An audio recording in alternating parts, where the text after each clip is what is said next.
A statistics professor thinks that his students are good at statistics. He conducted the test by choosing a random sample of 6 students.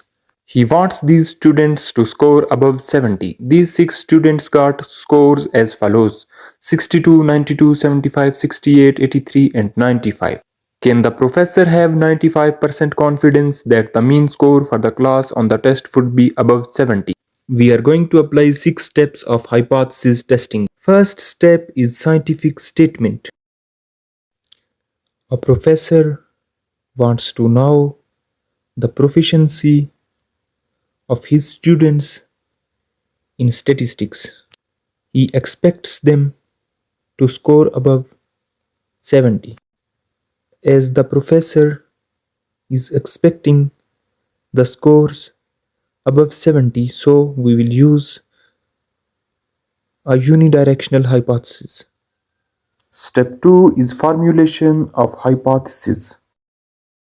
Null hypothesis is H naught is equal to nu is equal to 70, and alternate hypothesis is HA is equal to nu is less than 70. Nu represents the population mean. According to null hypothesis, the claim of professor is correct and students are gonna score equal to 70. And according to alternate hypothesis, students are not gonna score equal to 70, but they are going to score less than 70. Step number 3 is test statistics used to evaluate null hypothesis. We have seen in the problem that population distribution was normal and standard deviation was missing, and the sample size is less than 30, so we will use t-test. There is only one sample given here, so we will use one sampled t-test. Data has extreme values in one direction, as we have seen that all the students got marks above 50, so we will use one-tailed t-test. Step number 4 is analysis or calculations. For t-test we use formula t is equal to x bar minus nu divided by s dot d divided by under the root n. S dot d divided by under the root n represents standard error. As we can see here that the professor wants students to score above 70, so the population mean or mean score of the population would be 70. As 6 students are selected, so n is equal to 6, nu is equal to 70, x bar is to be calculated, standard deviation is to be calculated, standard error is to be calculated. At confidence level of 95%, alpha is equal to 0.05. First, we are going to calculate x bar or mean, and it is equal to sum of xi over n. Sum of xi represents the sum of scores of students and n represents the number of students which participated in the test.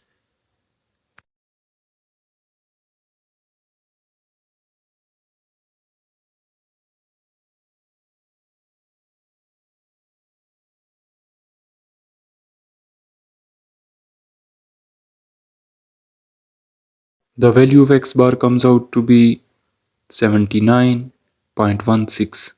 Xi represents the marks of students, and we are going to write those marks here. Standard deviation is represented by the formula s dot t is equal to under the root sum of xi minus x bar whole square divided by n minus 1. First we will calculate the value of xi minus x bar, and then we are going to take a square of it. After taking its square, we are going to find the sum of xi minus x bar whole square and divide it by the value of n minus 1. And then we are going to take the square root of the answer.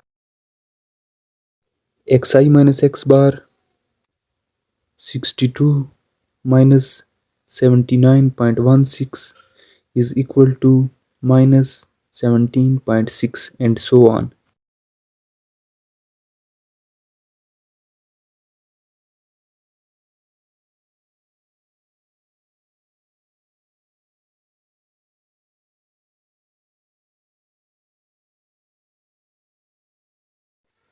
Xi minus x bar whole square. Now we are going to take the square of the values we obtained by subtracting xi from x bar. Minus 17.6 whole square is equal to 294.4, and so on.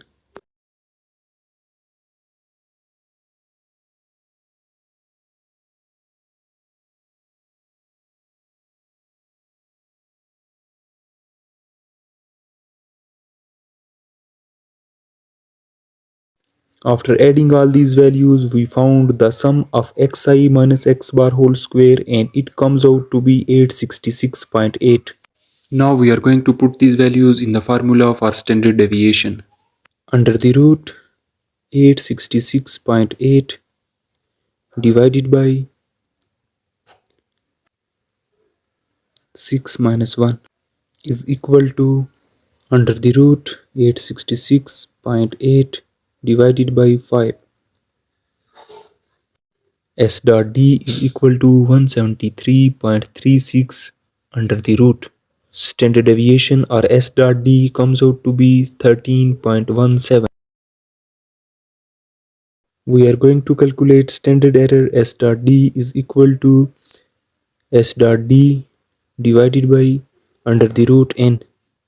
13.17 divided by under the root 6 is equal to 13.17 divided by 2.54. Now we are going to calculate the value of t for t-test. T is equal to x bar minus nu divided by s dot d over under the root n. S dot d over under the root n is equal to 5.37. We already calculated the value of x bar, and population mean is equal to 70.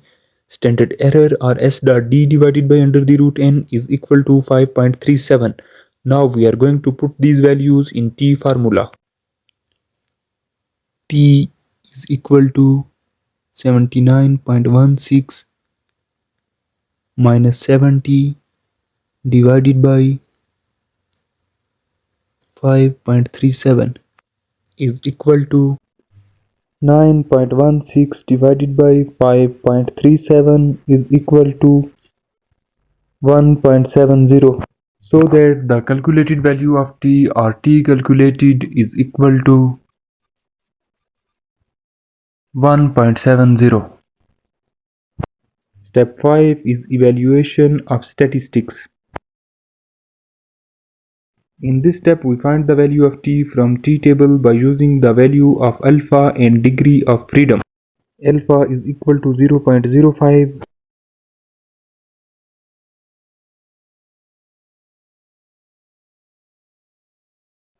T calculated is equal to 1.70. D dot f or degree of freedom is equal to n minus 1 is equal to 6 minus 1 is equal to 5. N represents the sample size. Replace 6 minus 15 by 6 minus 1. Now we are going to find the value of t tabulated from t table. You can find these values by downloading t table from Google.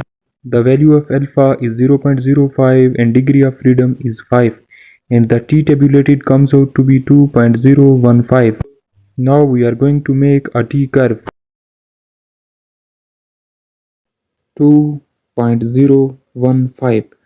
As it is one-tailed test and t calculated came out to be 1.70, which is a positive value, so we have written t tabulated only on the right side.